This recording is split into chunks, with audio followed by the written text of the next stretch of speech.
Welcome to the Slop Farm. Enjoy the video.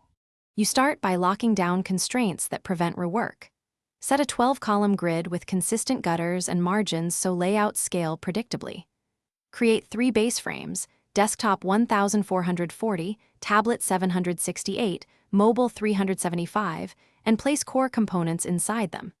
Define your color tokens, typographic scale, and an 8px spacing system. This makes spacing decisions consistent across breakpoints.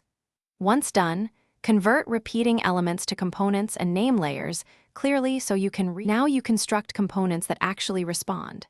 Use auto layout for headers, navs, cards, and forms so children resize automatically.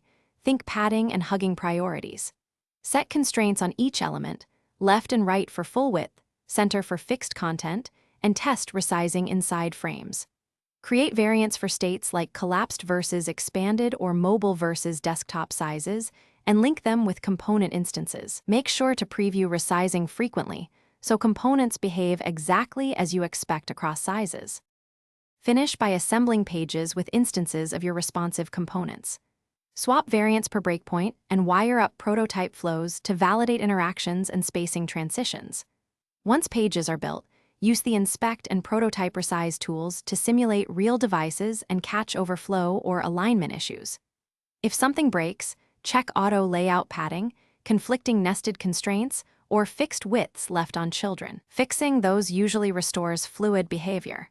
Finally, document the breakpoint rules so you and teammates maintain consistency. Thanks for watching. Consider subscribing if we helped you today.